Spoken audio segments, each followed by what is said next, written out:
to smear campaign got me snoozing. That's just not fair. So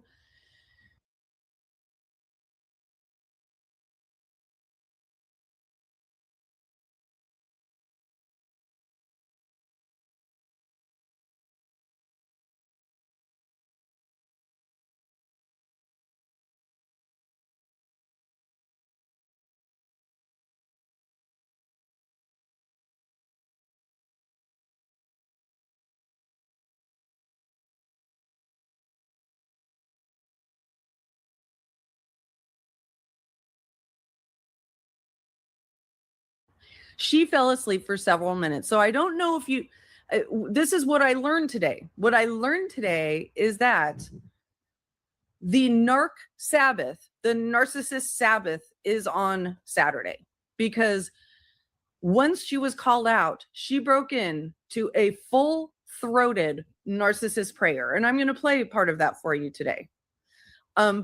Because just make no mistake, she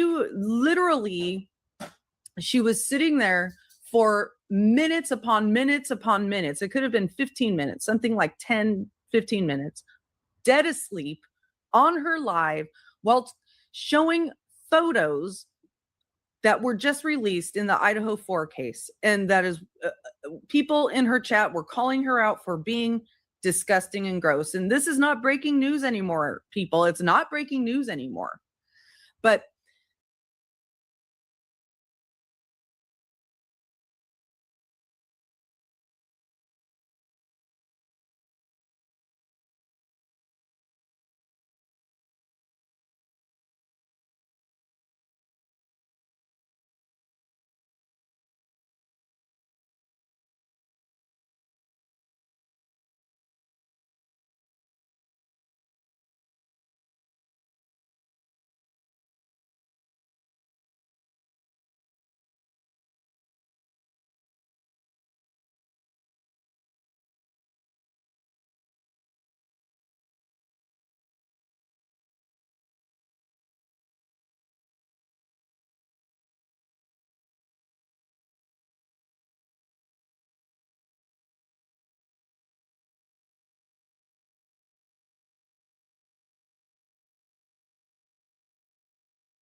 let me show you how she breaks full bore into the narcissist. She's like, here's your sign. It's time to go to bed. And yeah, I'm going to go to sleep. Just Irish, you're a disgrace. How about that? You're a disgrace that you go all over the channels talking shit about me, and I've never done anything to you. How about that? It's really sad what you turned out to be. Now go back over there with Trisha. Go up on Trisha's panel and talk with her. Yeah, I'm a human being. Forgive me.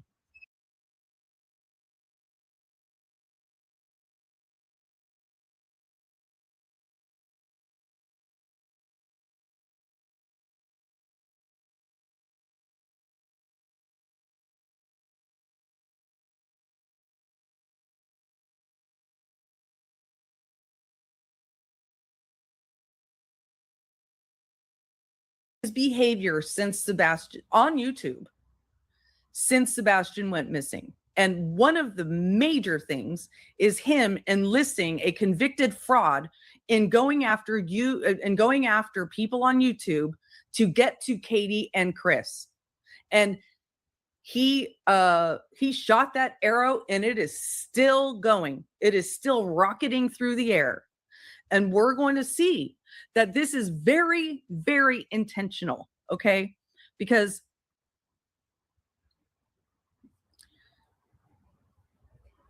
let me show you, let us just remind ourselves of the last time that Seth went live, okay? This is the last time that Seth went live. And these are the things that he was saying. This was just 2 months ago. This is the energy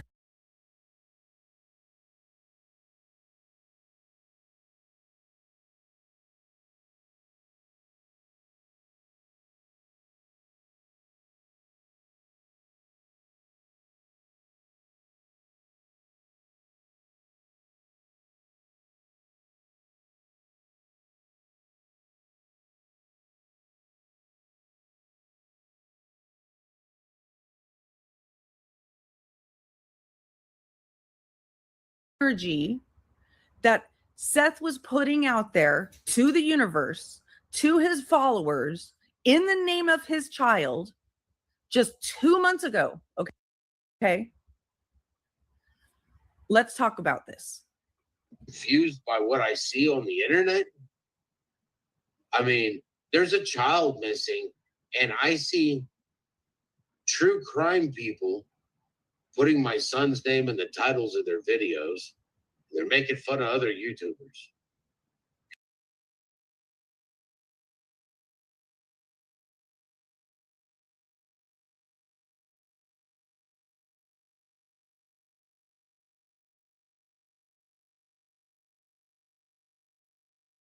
Hey, if you want to do that, that's all fine.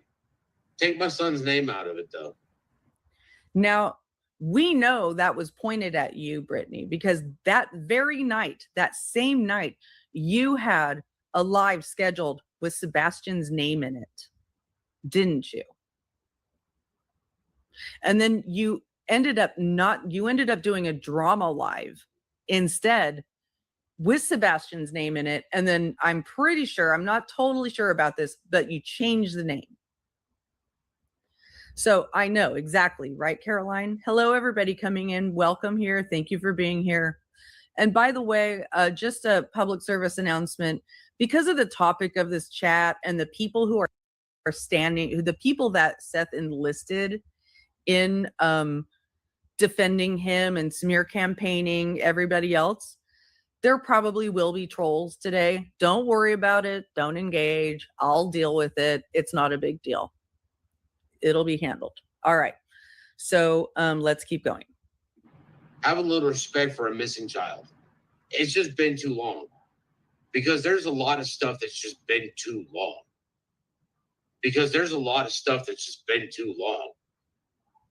You know, there's just a lot of stuff that's just been too long.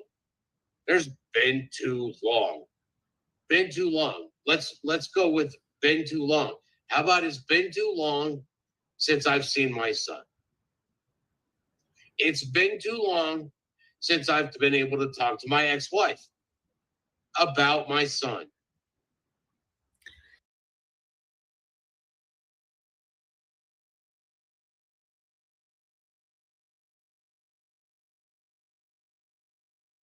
Now, if you listen to this, you will hear the messages that continue to be spoken every day against Katie and Chris on these various channels that go live about Sebastian. They say they're going live about Sebastian, but they're not going live about Sebastian. They're going live to incriminate Chris and Katie using Sebastian's name. That's what they're doing. So, and by the way, I do want this to be a community effort because I do know that I am not the only one who has been able to collect all the different bad facts surrounding Seth. I know that there's a lot of other people, but if you do write any bad facts about Seth into the chat, please make them as factual as possible. Or if it's not a fact, say it's not a fact, but a rumor. Okay. That's what I ask of you.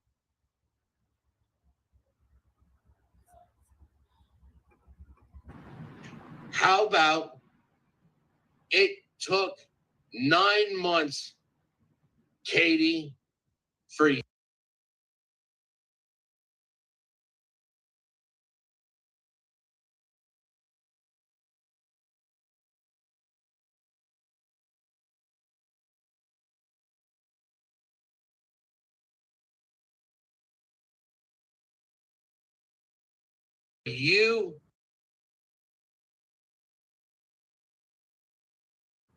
carrying my...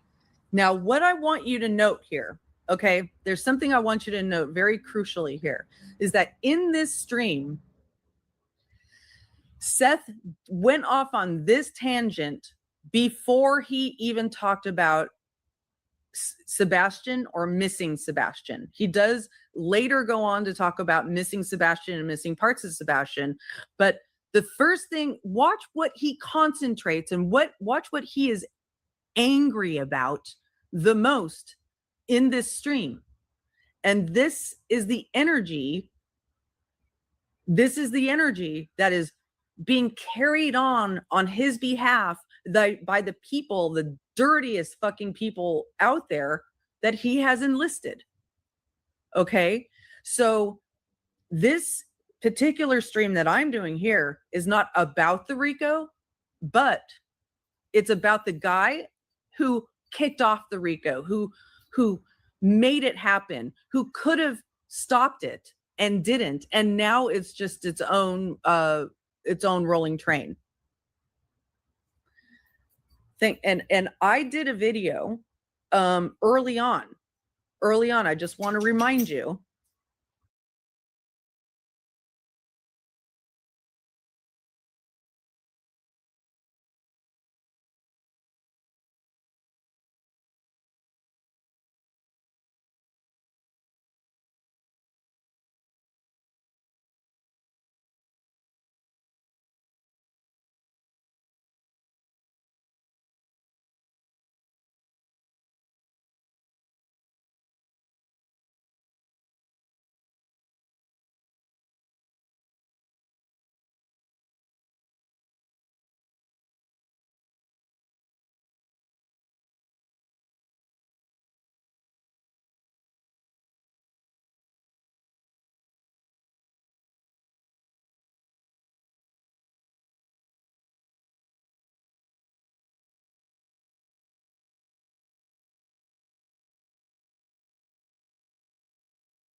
That said,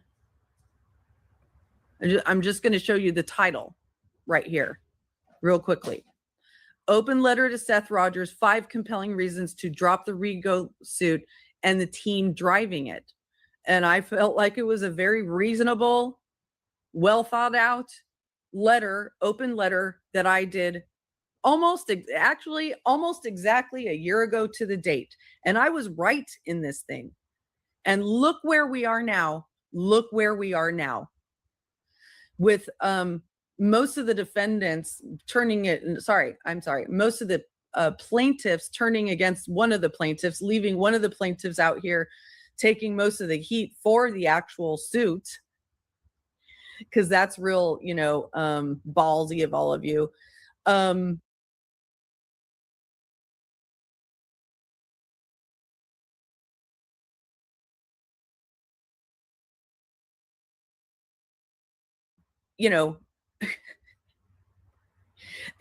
All the rest of you told everybody else to shut up and then cut and run.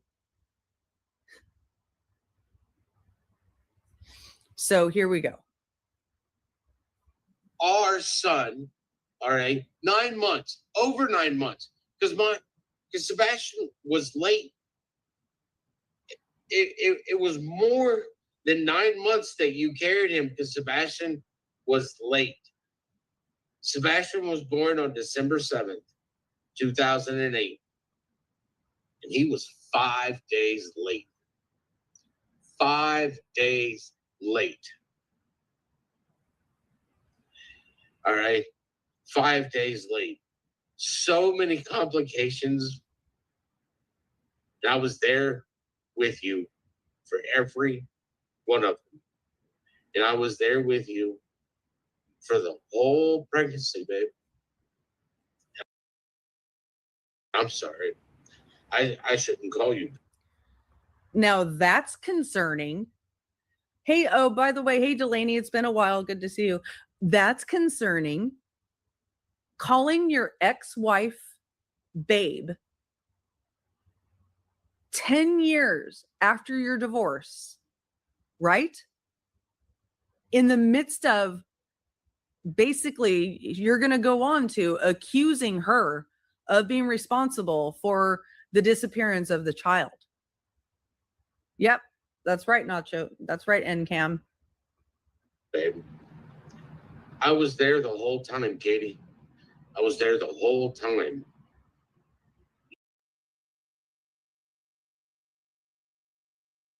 You and I created this wonderful being that was gifted to us by God. And Sebastian decided that he did not want to come out when the doctor said he was supposed to come out. He was stubborn before he even came out. Why is it, Katie, that in order for me to speak with you, I have to talk to this thing that you have decided is your husband now? I have a theory. And the theory is that before Sebastian went missing, Katie didn't talk to Seth. That's my theory. I don't know this for sure.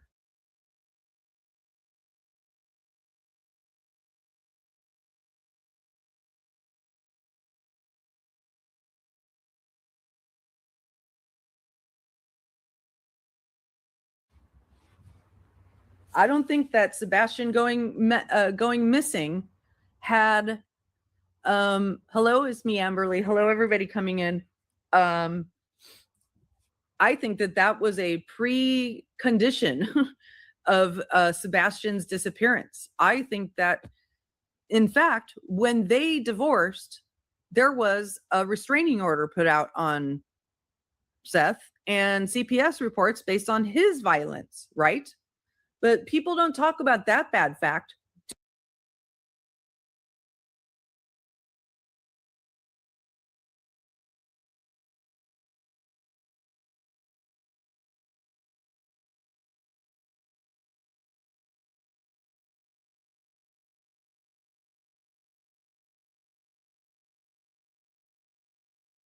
Do they? They don't talk about the bad facts that are contained in that complaint about the things that he did to Sebastian that I don't want to go into details about because they're so disgusting and vile in terms of childhood violence and trauma. Yeah.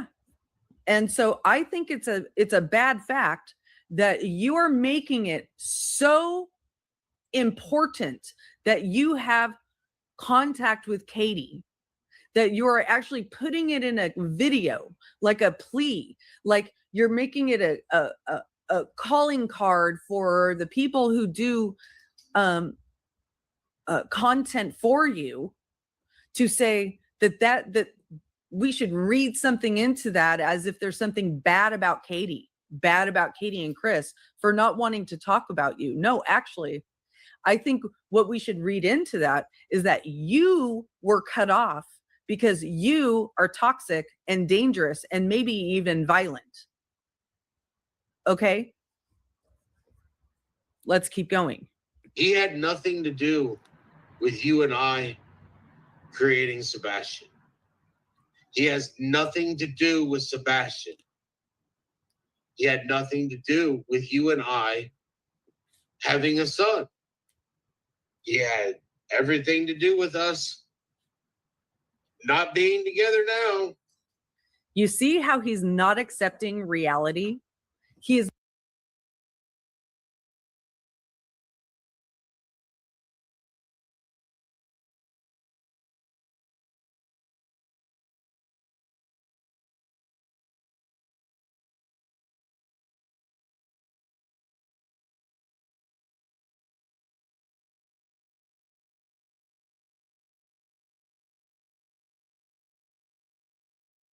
not accepting reality, and reality makes him very, very angry to the point of maybe potentially getting intoxicated.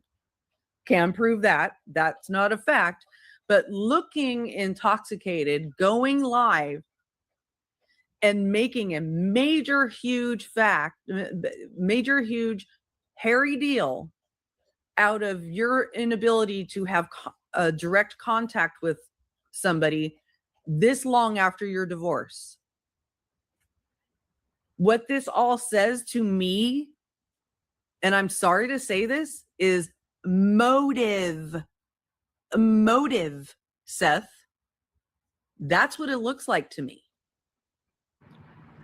Has everything to do with Sebastian not being here now. Has everything to do with you and I not being together. Has everything. So Seth refuses to see his role. And even if it is all Chris's fault or all Katie's fault or whatever, that he no longer gets to have Katie in his life anymore as a wife.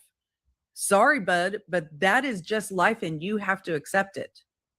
And the fact that you are still harping on alive about this 10 years later, 2 years after the disappearance of your son, is alarming.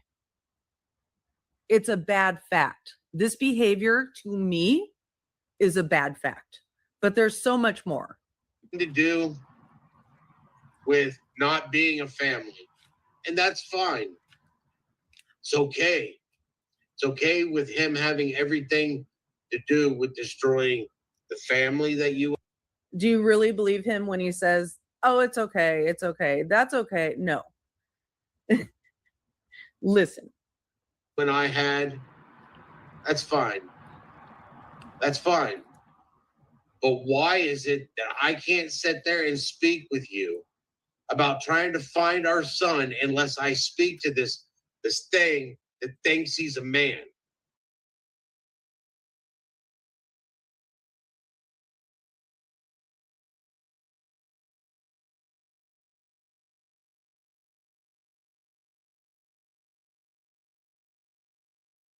Because let me give you my opinion.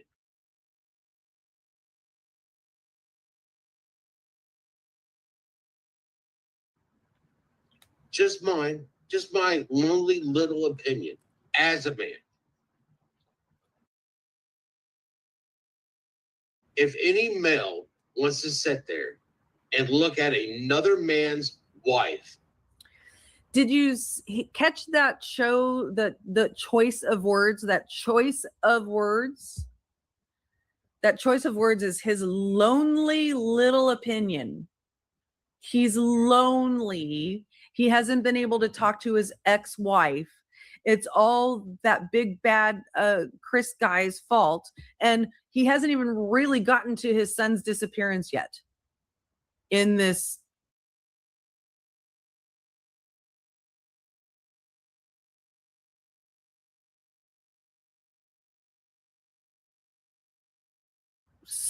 Hour or so live stream. Okay.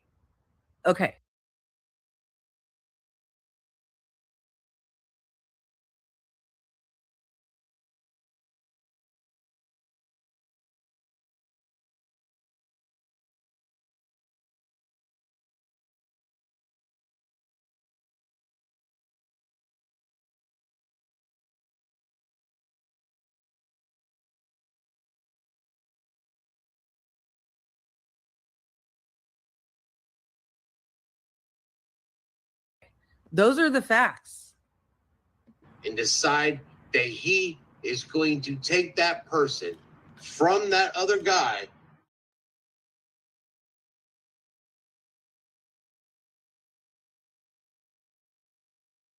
and court them, which I don't even think he courted you. But if another male is going to look at a female that is married and decide that they're going to take them from another person that's married, that male needs to remember that when he takes that female from that male and that female has a child, he needs to remember that he's not taking just the female. He is also needs to be responsible for protecting that male's offspring with his life. Because that offspring is that male's life. And for your, whatever you want to call him, to ask me that question that he asked, what are you going to do if it goes south with him? Now look at the direct eye contact and the look in his eyes. What do you see there? Do you see help me find my child? Or do you see vengeance? 30 minutes of walking through the front door after he quote unquote gets to Memphis as fast as it from Memphis to your house, because it's your property, remember. Ask me, what are you gonna do if it goes south? That question alone tells me he's not a man or a father. Because no man or father would ever ask another father. Now, I don't know exactly why Chris asked him that question, but here's why I would ask Seth that question. It's because you can clearly see that Seth is not emotionally stable, and he makes everything about him, and he is all about the drama, and he will have an absolute conniption fit. And it's like Chris was trying to manage Cruz is trying to help him emotionally prepare for that. And you know what? You make a good point. Did Chris ever admit to asking him that? I don't know. I don't know if he ever admitted to asking them that, but if he did, I don't see a lot wrong with it, to be honest with you. But at the same time, I've also heard this entire team that it's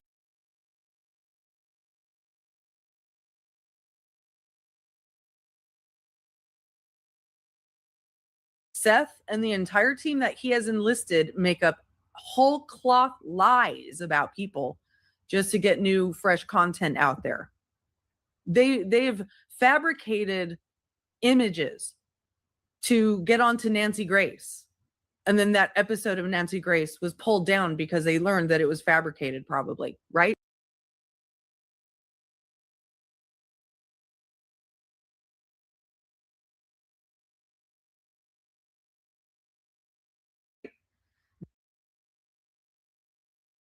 That's what these people are willing to do. Okay, so UA says Chris did say he said that, so take that for what it's worth. I think UA has been following this closer than I have.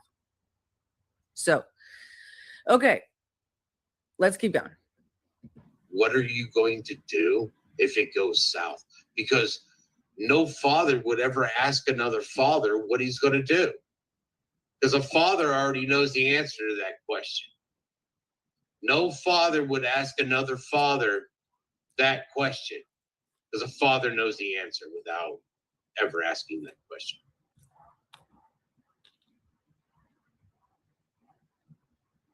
And Chris, you already know that answer.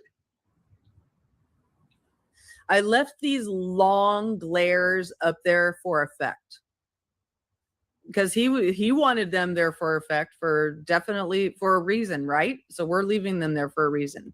It's a shame that you didn't have one in your life to answer that question for you.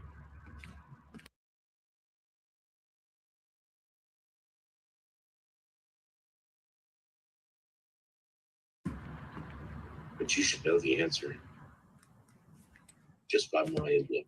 He's not even blinking. He's not even blinking, and he's lowering his voice to get that, power and control thing going on. This is very concerning behavior. It's not anything. We haven't seen anything like this from Chris or Katie at all. You should know. You're a despicable waste. Pray that my son is found healthy. Pray. Pray. Pray. My son deserves better than you.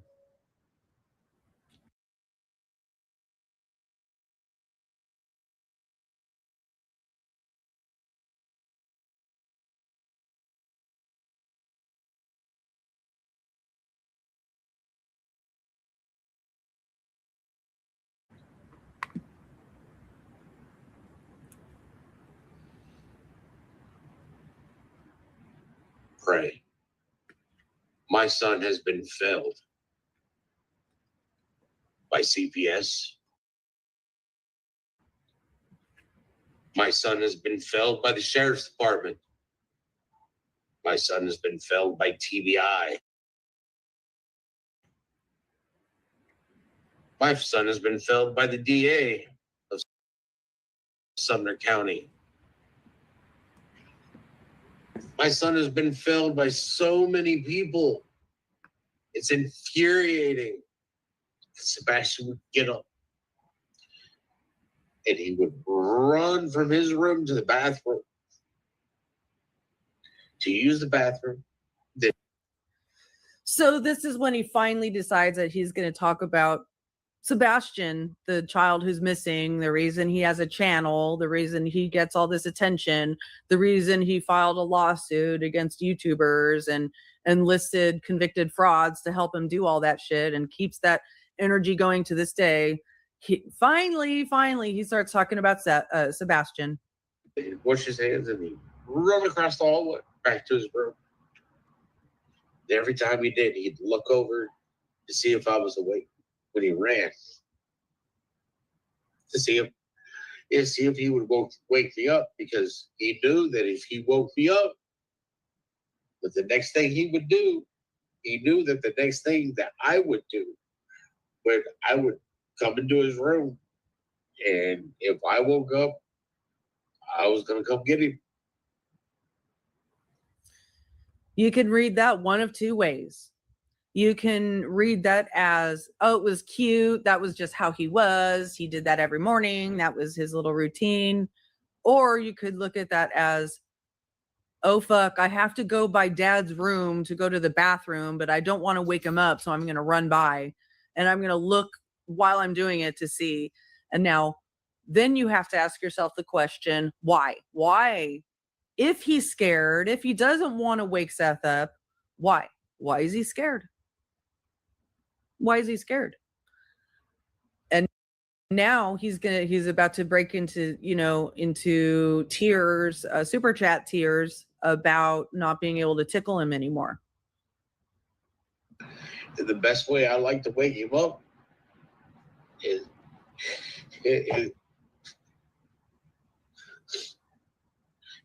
go, you did this, you took him away from me, you won't talk to me, yeah, that's true. That is not a teenager story, that's a toddler story. And that's what I was thinking. Because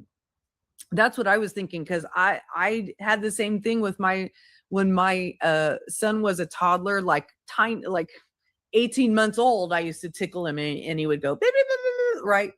But when he was 15, 12, even 12 years old, I didn't fucking tickle him on the bed to wake him up.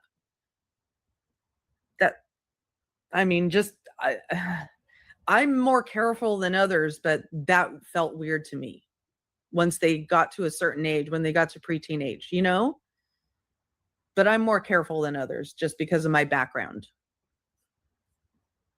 Blue. You have no clue what it's like.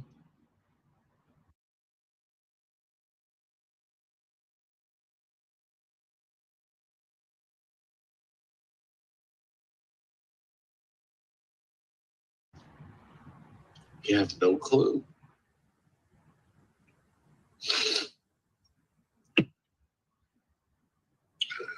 You have no clue what I'm willing to do to get it back either. I will fight. This will never be a cold case. As long as I'm alive.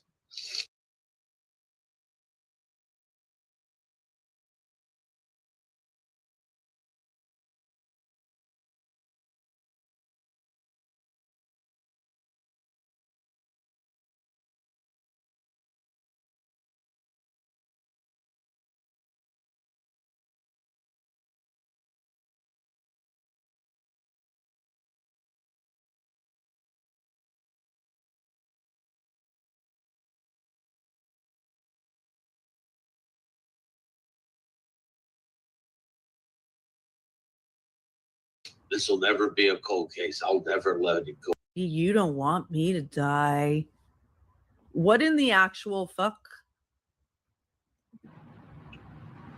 Because you know what happens then. What happens then, Seth?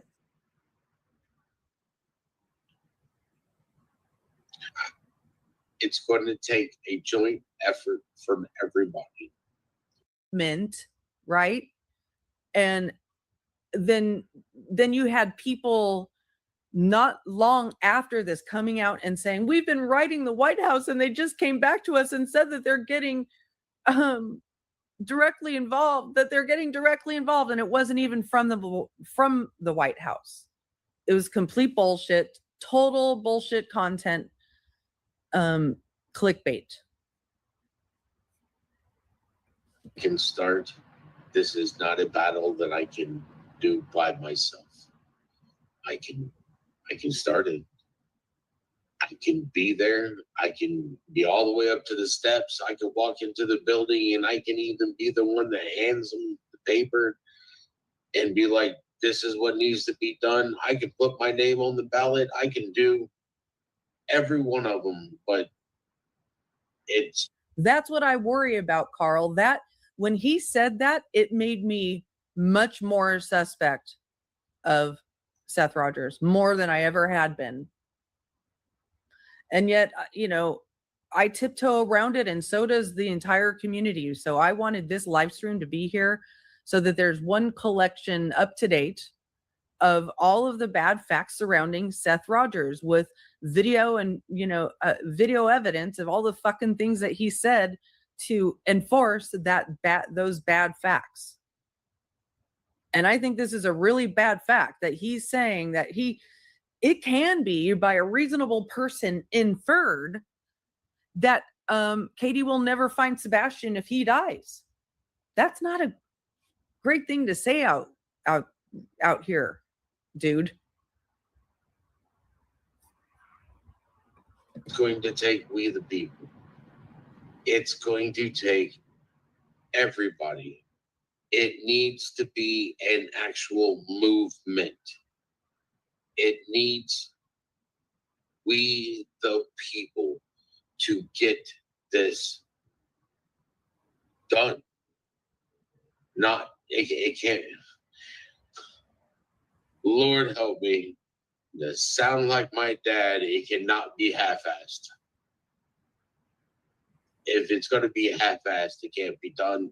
See, it's his version of a battle cry. It's got to be full on. So that is, as a reminder, that's the energy, the public energy we've been left with. His battle cry to point the arrows directly at Chris and Katie and implicate them in the disappearance of Sebastian. And you have to ask yourselves, why? Why is it so important for him to keep incriminating Chris and Katie when there's no evidence to suggest that they've done any more than he has? I would say that there's much, much more behavioral evidence to say that you've been involved than they have, but I can't say that you're involved. All I can say is that there's a lot of bad facts stacking up against you as we go along. And of course, one of the biggest bad facts is the RICO. And I just want to say one thing. I'm not going to talk long about the RICO, because really, this is the guy who started the RICO and it could have stopped it, right? But at this point in time, it absolutely blows my mind that people are still out here talking about the RICO as if it's still an active case. It's not. There's been a ruling on it, okay? The plaintiffs lost. They were humiliated by the judge. It was the most damning ruling I've seen ever in a court case, okay? And maybe I'm being hyperbolic, right? But yes, I do have that. I'm going to be playing that in a minute, Druid's Diary. But what's my point here? Sorry. So it's a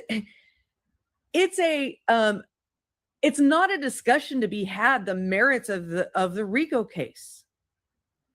The merits of the RICO case are not a discussion to be had anymore. Okay? No matter what Nick says, no matter what Nick tries to do, no matter what fucking shit stirring anybody tries to do, that case is decided. It is now with the appeals court. Okay? And now that the ACLU has submitted an amicus brief, a friend of the court brief, fully in support of the defendants, Granny and Barbecue, I am even more confident that I will not have to eat olives. And as we all know, that's the most important thing.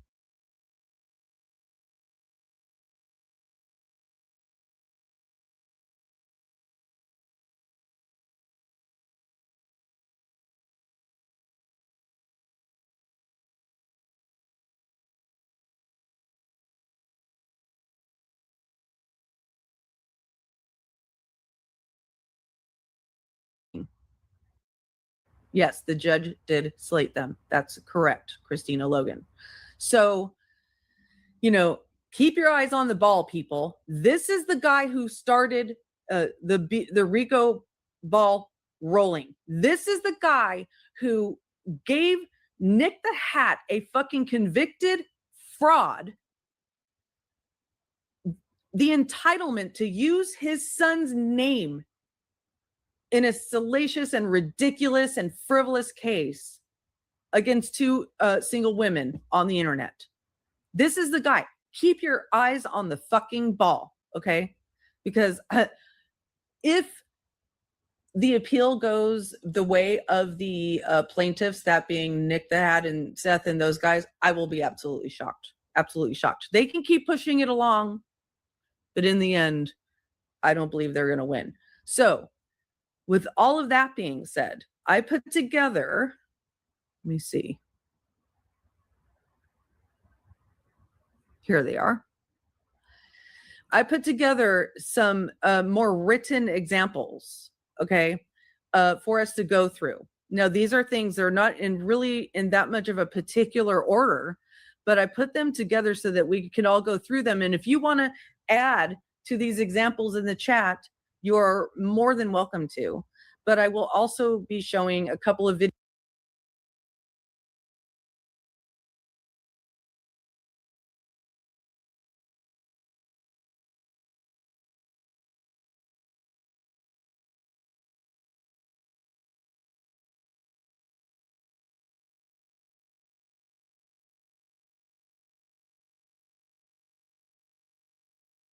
After this that show evidence of what I'm saying here. Not all of the evidence, because not all of the evidence exists, but you'll see what I mean as we go along. Okay, so one of the first and most glaring bad facts for me for Seth is that Sebastian went missing 8 years to the day that Katie filed for divorce from Seth.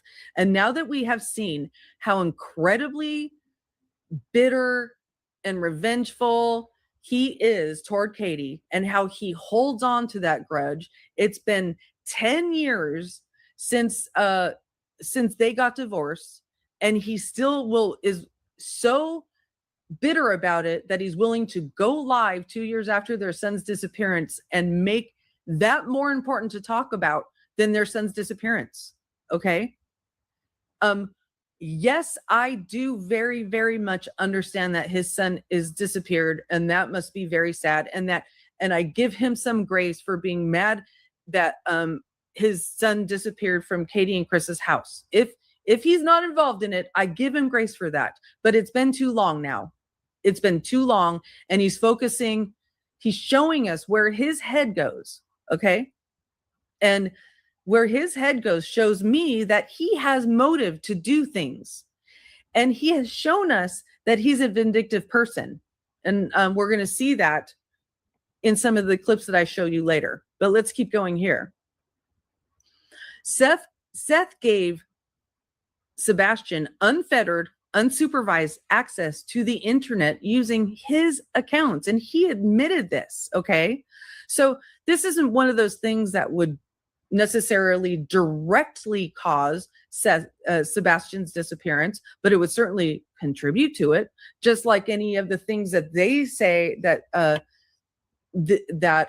Seth's supporters say would incentivize Sebastian to disappear from Chris and Katie's house, right? This is the type of thing that could potentially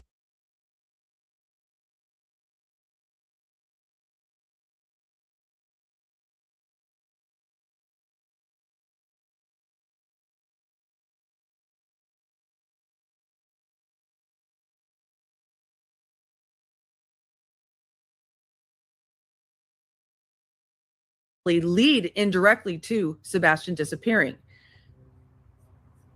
We can't ignore this fact. Seth left Sebastian alone overnight on weekends for 12 to 16 hours at a time. Now you put that together with giving him unfettered access to the internet, and there's a very high risk situation right there. Right? It is rumored, and I'm saying that this is rumored because I haven't seen any proof of this anywhere, and I don't know if it exists. And you can correct me in the chat if it does exist. But it's rumored that some of his time can't be accounted for in the wee hours of February 25th. Now, I think it's fair that we call out this rumor since and this is a very, if this is true, it's a very, very important thing to add to the mix, right? And it's one of those rumors that counterbalances a rumor that goes on their side of the house, which is they say that Chris went unaccounted for several hours in the night, but they can't prove that either, right? So yeah, and he did say he was taking a nap. My understanding, and I don't have these facts clearly, but my understanding is that he said that he drove to Katie's house and then took a nap in her neighborhood or something like that. I don't know for sure, but I always assume, and maybe it's a bad assumption, I don't know, that those are the types of things that just seems like easy pickings for law enforcement to investigate. I don't believe it's up to me to prove or disprove this. It just is part of the rumor. Okay. To that rumor, when asked on BJ's panel, the response Tony gave was, "Who told you that?" and not a direct denial. Well, that's an interesting tidbit. Of course, we don't know what's true or not, but it's just an interesting tidbit. Okay.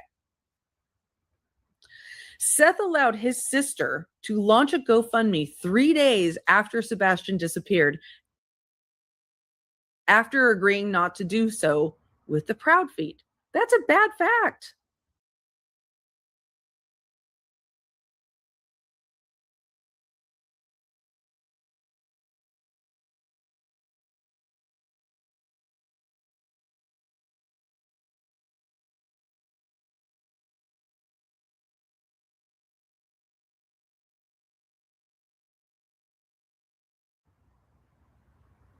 That is a very bad fact. Okay. One day saying, no, we're not going to do a GoFundMe. The next day, his sister is putting up a GoFundMe. That does not look good, especially when they have been advised not to by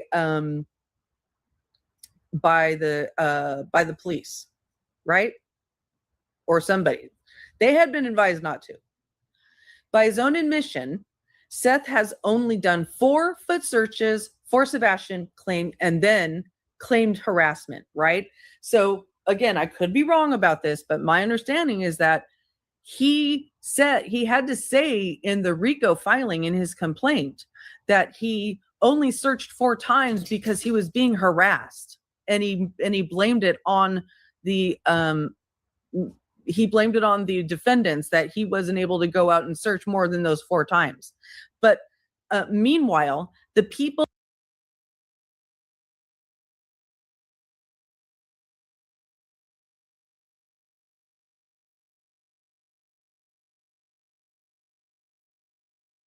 that go live about Chris and Katie on a daily basis, one of their main talking points is that they never search. They never search. They don't know. They don't know.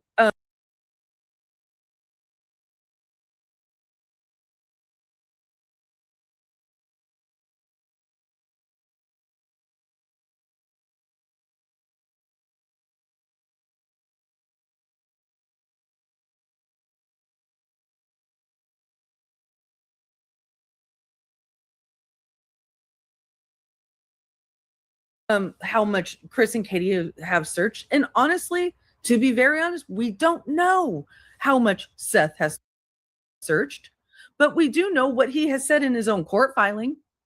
So he either lied in the court filing or whatever, but that's not a good fact.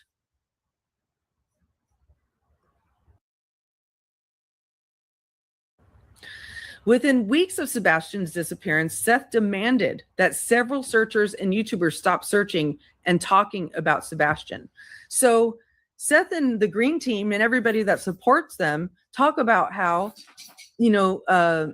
mainstream media doesn't talk about the case anymore, and they whine about that. And then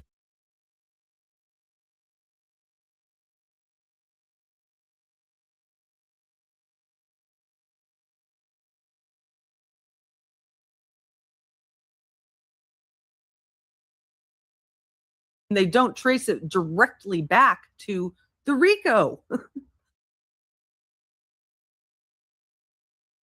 And before that, to Seth sending out cease and desist to actual searchers, private investigators, and YouTubers within weeks of Sebastian going missing. Yeah. We're going to go over, if we have time, we're going to go over that, bless Gigi. Just weeks after Sebastian disappeared, Seth used his son's image as an avatar for over an hour while talking about sex and pretending to masturbate on a YouTube channel. That was one of the most disgusting things I've ever seen done on a missing child's name. Ever. It was absolutely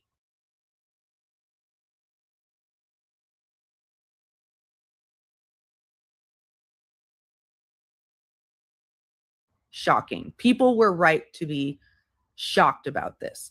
Yeah, getting Chris's ex-wife involved, that was particularly dirty. That was like, the true crime version, the missing kid case version of Going Real Life, right? Getting the ex-wife involved.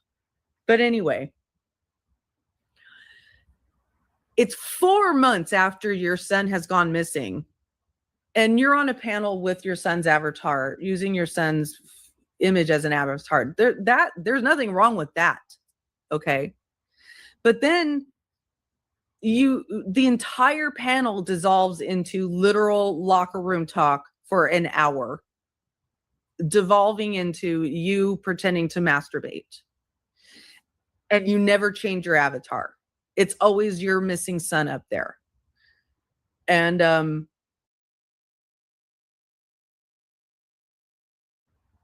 then you come out here and talk about other people disrespecting his name.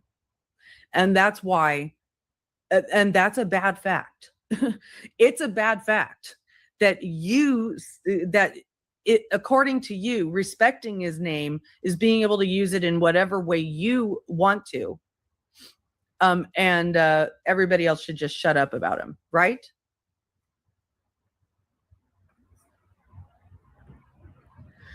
Seth went on multiple TV and social media broadcasts to accuse Katie of murdering Sebastian with no evidence. And really, he accused both Katie and Chris, but mostly he's accusing Katie. I mean, it seems clear to me that he wants to get back at Katie, and he wants to implicate her no matter what. And he's done everything he possibly can to achieve that.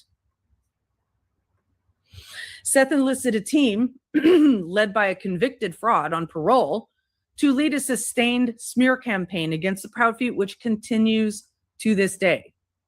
Now, has it let up a little bit? Yes. the campaign has let up a little bit, but it goes in waves, right? It goes in waves. It'll, it'll fire up again, and then it'll let up again, and then Nick will create a little chaos again, and then it'll let up again, but it goes in waves. And that's right, Carl, it's a team of goons. Seth authorized his team to exploit his son's name by filing a frivolous lawsuit against 2 YouTubers in Pennsylvania.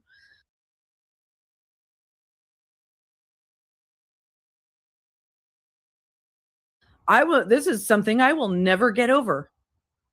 I will never, ever get over this. Will never, ever get over. Daryl, no, they were not. So he's a very vindictive, grudge holding. I think he considers himself a Viking or something. I don't know.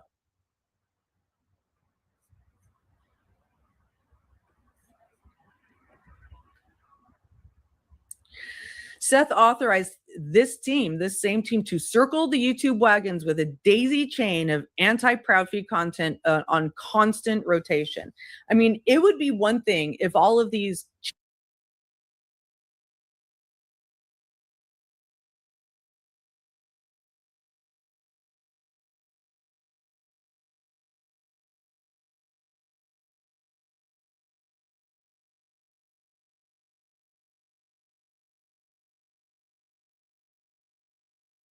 channels on constant rotation were just straight up talking about Sebastian in the case, but that's not what they do. They go on literally just to play anti Chris and Katie propaganda and put it on loop over and over and over again. And something is incentivizing them to do that.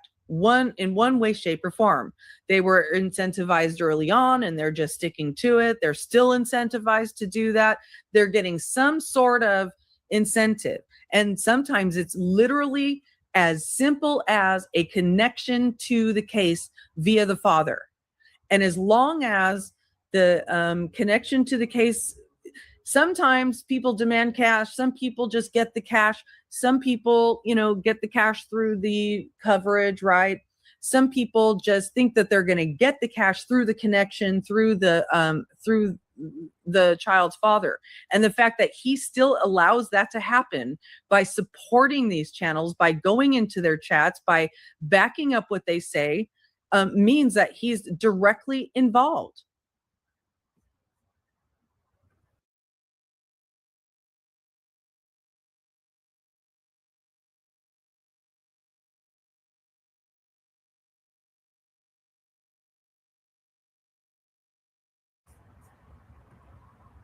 Seth launched a YouTube channel where he has gone live a few times to collect super chats and sympathy while calling the Proud Feet murderers. And we just watched that. Fucking disgusting.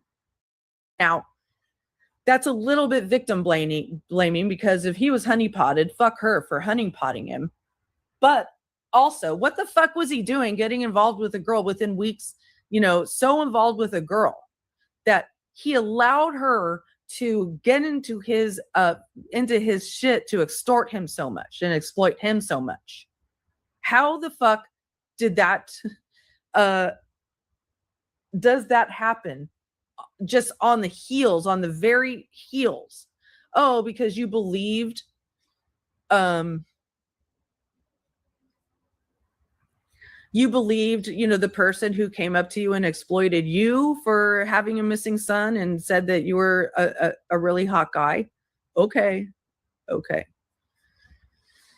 You believed all the new attention that you were getting and all the sympathy you were getting was actually people thinking that you're a great guy. No, you were just getting sympathy for having a missing child, not because you're some great guy and everybody thinks you're wonderful now. No, you're getting sympathy for having a missing child.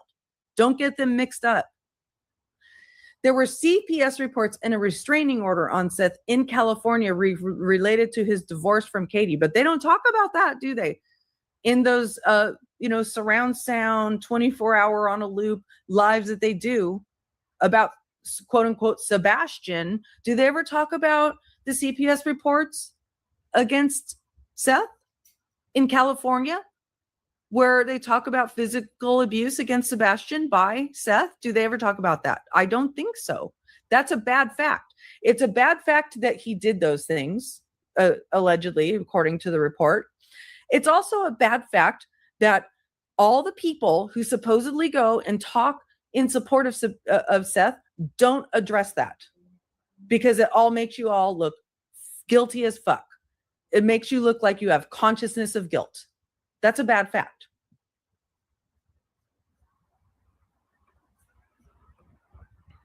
And that's it. So those were the written ones that I wrote out as bad facts, but we're going to see more bad facts play out in the videos that I created earlier on, with messages to Seth and about Seth. But first,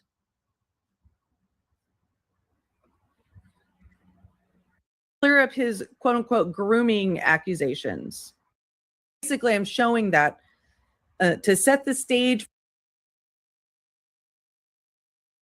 platform. I've known Katie since she was 12 years old.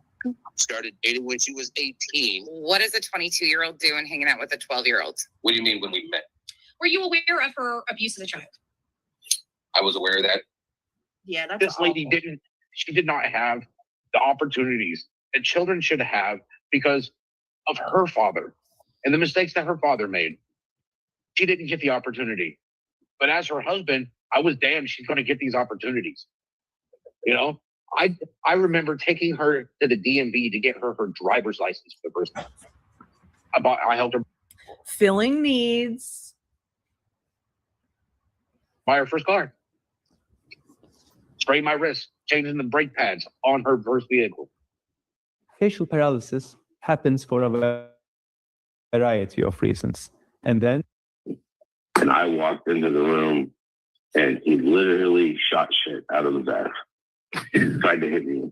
I'm walking down the hallway to get to his room and I swing into the bathroom and turn on the shower because I know that he had dug into his diaper and started painting the wall. You don't want to know what I was staring with, okay, buddy?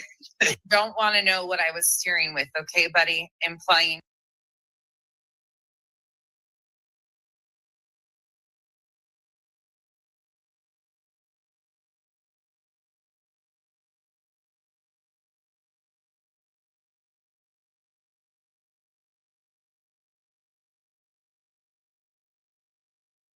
His private parts. Got a little extra cheese on the top. Hey, that's not extra cheese. That's just too much fun. Really, huh? The Uncle Taco came from all the my kids' friends. All the hot sauce he was spraying. I think is jealous of the relationship that I have with me and my numb arm too. So like a stranger every time I pee. Who's touching me?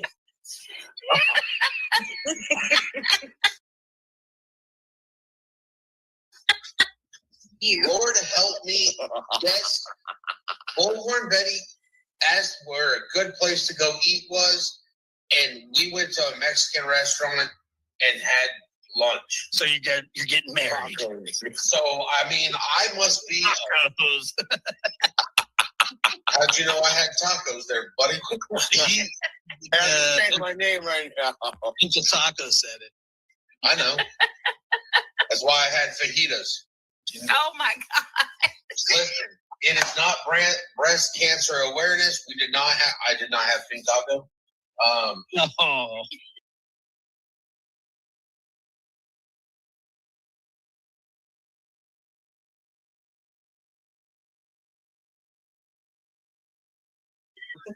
I shall not be watching. I shall be doing other things. OnlyFans on this. I already know I'm fat. All right.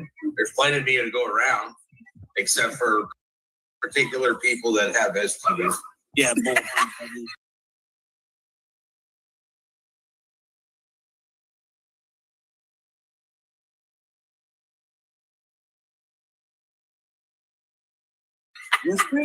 Bizarre thing I've ever heard in my life too. I'm sorry. a three-way 911 call. Hey, Blackhawk, I don't think that's the only three-way Chris has been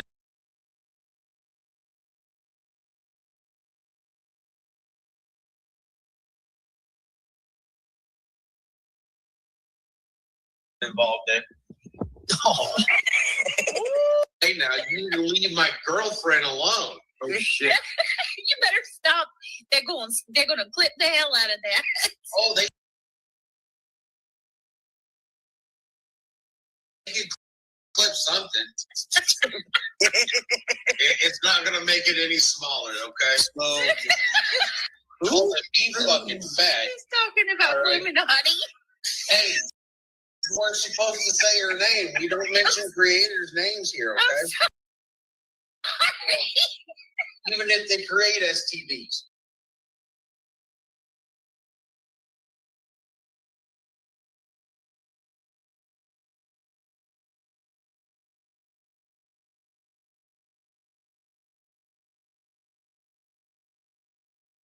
That's only And Wasn't it?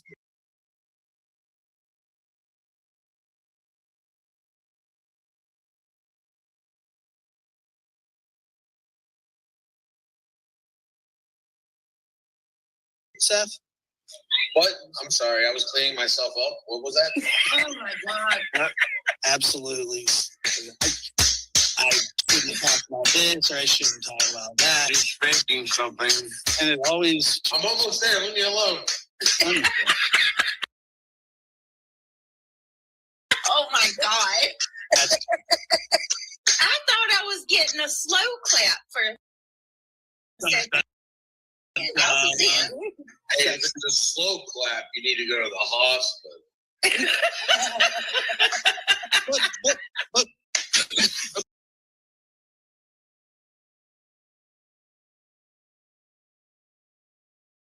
really, like, I know, like, sometimes, like, it'd make me throw up. Make you throw up while you were doing it, or maybe I would just never. Like, sometimes I'm like, after dark, I'll talk shit. Maybe you threw up out of the wrong head. Every single fucking thing goes back to a sexual innuendo by Seth. I hope I'm on her pillowcase. Well, they want to pull out in front of you and go 3 miles an hour. That sounded like an OnlyFans page. I'm pulling it out in front of you. I'm like, wait a minute, hold on now.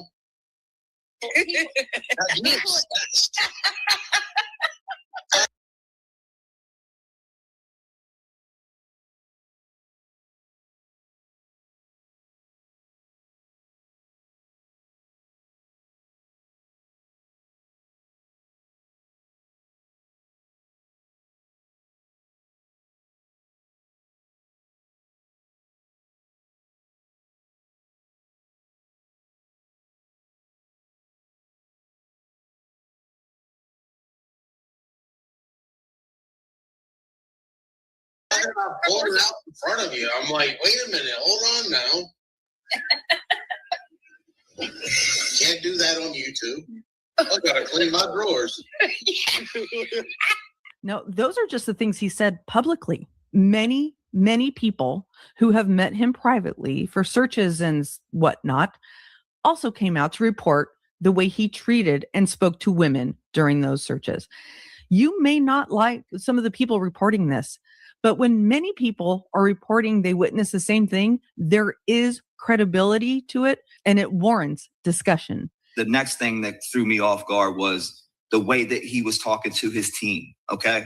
Like, I want to see how far this dick can shove down your throat. Dude, every word out of his mouth is some disgusting, disturbing thing talking about, oh, that straw, I got a straw for you to suck on. Oh, yep, meat you're putting in your mouth. Let me put a piece of meat in your mouth. 4 layers on, it started warming up. And she was taking off her layers, which, I mean, anybody would. It's fine. And Seth made the comment talking about, oh, you're going to take all them layers off so I can see them titties? You know what I'm saying? So. And saying, oh, you're going to come sleep on my couch and. Get up to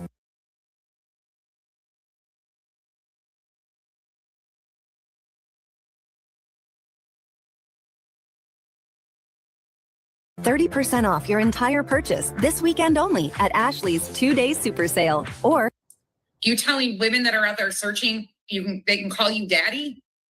That's not inappropriate. Now, do you mean to tell me that this is completely new behavior that just burst out of his psyche after his son went missing?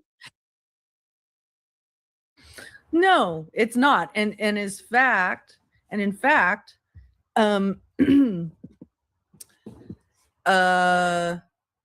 that same type of behavior continues, but we just don't see as much of it because he basically learned his lesson that he can't be this disgusting online all the time. But he comes on with that same energy all the time. Now, it's only a rumor in as much Druid's diary as it was written in Katie's divorce papers, but it wasn't, we can't substantiate that that was true ourselves. Does that make sense? So Katie wrote it 10 years ago in her divorce papers, or sorry, not the divorce paper, but the RO complaint. But I don't know if that can be substantiated, if that makes sense. But yeah, that's not a good fact. That's not a great fact. That had a clip reel of all the vile, really disgusting shit he said about Katie right after they went, Sebastian went, the Streisand effect, right? Consequence of attempts to hide, remove, or censor information where the effort instead increases public awareness of the information. Public awareness, just make sure I have the date right, okay? That we can see hasn't really changed, and his energy hasn't changed, and his motive hasn't changed. And there's a group of channels and a conviction. I didn't care about a missing 15-year-old kid. And this proves that I really didn't get involved in covering the Sebastian's case until this, and that the Streisand effect is in full force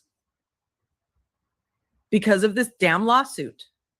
Not because we hate you, BJ, not because it's just about you, but because of the principle of this fucking lawsuit being filed in the manner that it was. Every time I tuned in to hear another one of his father's 562,000 interviews, I would hear another version of this. She's responsible for this. Something has happened to my son under her watch. And once again, she wasn't being an adult. She wasn't being a parent taking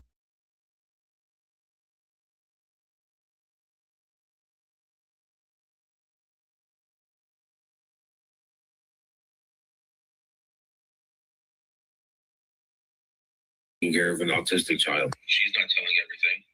I just don't know how long she's going to continue before she decides that she's going to unburden herself. And I noticed that he was aligning very quickly with some of the most. Now, let me set this straight, okay? If there was actual evidence that had come forward by at this point, or even to now, showing that Katie had some sort of direct involvement in their son's disappearance, I would understand this more. But they showed nothing. They showed nothing.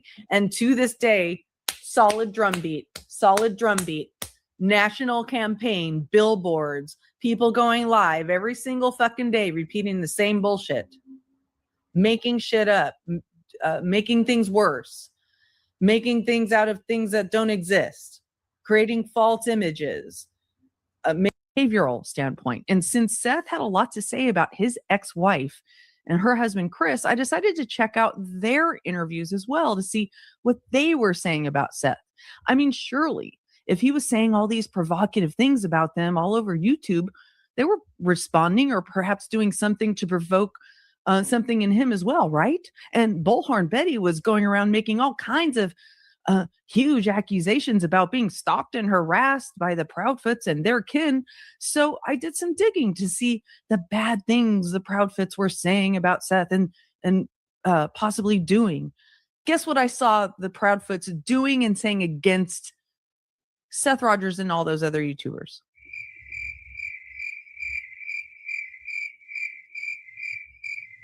I mean, tell me, am I missing something? Am I really missing something? Because from what I'm seeing, the biological father of a missing child is saying the most about his ex-wife and her husband over and over and over again over the course of months, to the point where he's developed a team called Sebastian's Army, one of whom has actually tattooed this on her back, even though she has protective orders against her and she's violated those protective orders.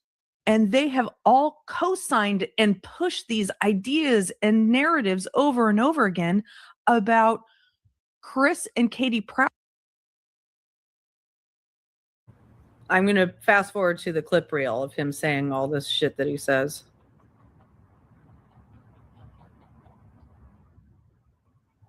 To find your boy, has it gotten any better between you and Katie in terms of sharing info? It doesn't feel like a shared goal.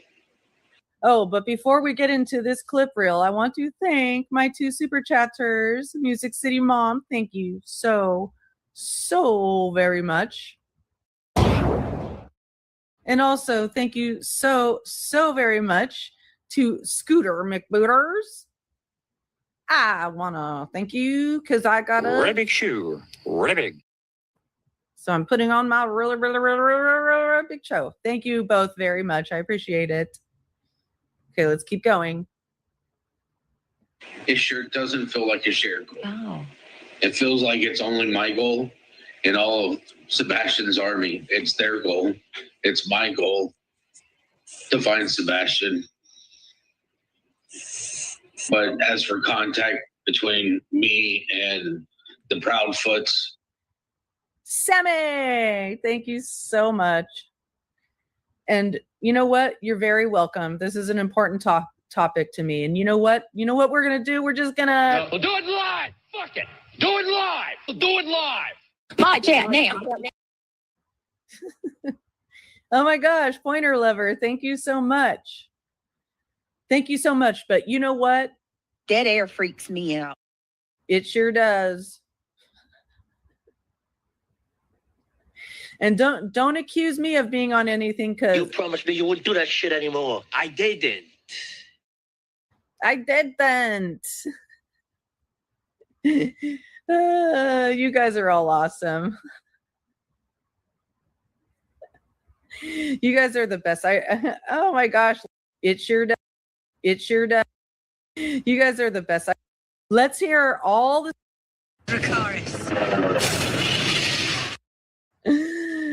Oh man, you guys. Hard than his mom. You know, Spill Tea Department, that's actually true. He said that himself. And that is kind of a bad fact. A bad fact that he's openly admitting that the California and got here. He's different at my house than he is at his home. Bless Gigi. All of those things were just icing on the cake. I clear Seth Rogers, clear Seth. And I think part of the motive for that was because he wanted to help from the you know, it's like, hey, are you gonna go take care of him this time? For him to have left between the times of falling asleep and 6 o'clock in the morning, this is straight bullshit. Do you believe he would have left the house in the middle? I think that's a very fair statement, Tessa. Hey, Pointer Lover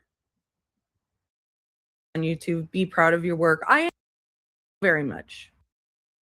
Use a code, you know, take his switch or his phone, stuff that I know. Anything else on there? The situation would have to be me through the hell that she put me through.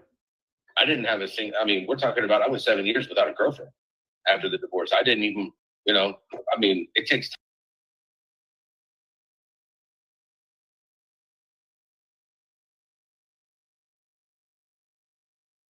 time to heal from trauma, from abuse. And I was good living in my sanctuary, my house. Was Katie abusive to you? She had a drinking problem. And when you say abusive, She was active duty Navy. You want to know about emotional, physical, all that? You can check all those. I mean, I dealt with a lot. Being a stay-at-home dad, and I'm not doing a man's job, and getting told this all the time. If you found out that it was on the date that your son disappeared, Just another day that she fucked my life up. Another day that she, what? First one was a divorce, way to destroy the nuclear family, and to take the last bit of my family away from me. She's good at that. Something I always told my son. There's two things in this world that you can do with these. You can either build or you destroy. Be a builder. Don't be a destroyer. Got in trouble with your house. So is Seth being a builder or a destroyer? That's my question. Sherry, thank you so much. Thank you so very much. Sending love and hugs. I appreciate you, but you know what? We're gonna We'll do it live. Fuck it. Do it live. We'll do it live. Live. Fuck off. he and Chris stressed him out. I think that's why he was having accidents. They stress me out. And I'm not a 15-year-old kid. I'm in law enforcement, and I'm literally at DVC with 65 inmates that are either murderers or in there for a long period of time about to go to prison. And those two stress me the fuck out and worked up from an early age. Me and Sebastian communicated, like, before he could even speak. And it upset some people in life. But it's like, it's not my fault. I know what my son was. You know, our wavelengths were more in tune. I connected to my son. Do you believe Katie would abuse your son? Physical, mental, verbal? I mean, You know what? I started to write something about the polygraphs in my written and you know, now he's going to be faced with all of the shit that's been said about him.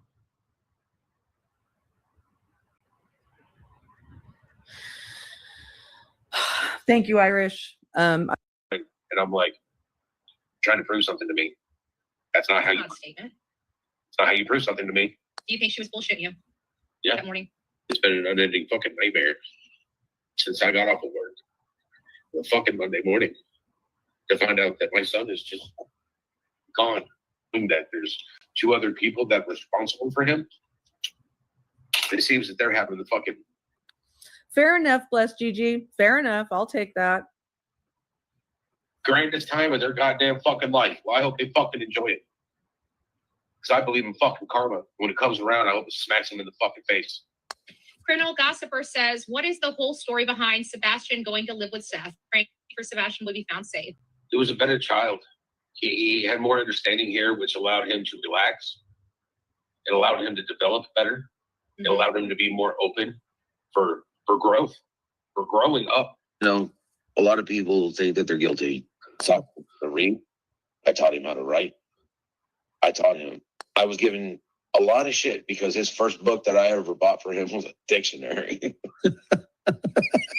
Sebastian doesn't really like to talk about what he does at his mom and stepfather's, and I kind of figure out why. And that always used to piss her off.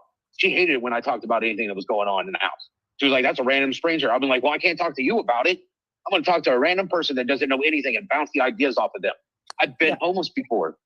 Thank you to my ex-wife for making me homeless. Do you think I wanted full custody? Without a doubt. I should have my son living with me right now. But yet I'm still a suspect of my son's disappearance. You guys don't know what kind of effect that has on a person's psyche. Not looking for Sebastian. His family's not looking for Sebastian. His own mother. Sebastian's own mother is not looking for Sebastian. When he's at my house, he spends more time in the recliner than he does in his own room. So everything that you're hearing are the constant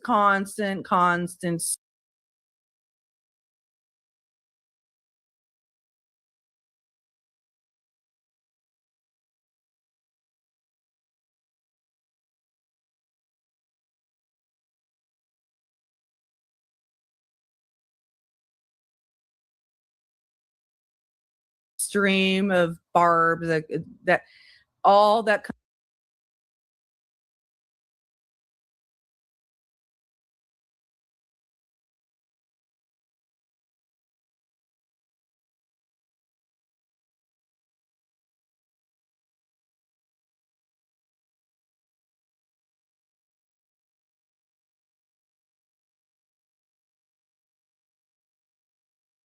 come from Seth's mouth, right? And then he incited and weaponized an entire force of people led by a convicted felon against two YouTubers who were saying poopy words against him. So essentially, what he helped manifest was exactly what they are accusing those two women of doing, right?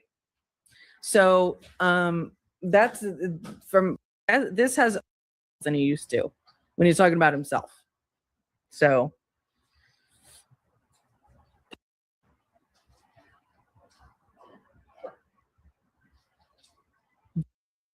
been everywhere in my own head from he was lured out to, you know, by friends, to he was lured out by a stranger, to he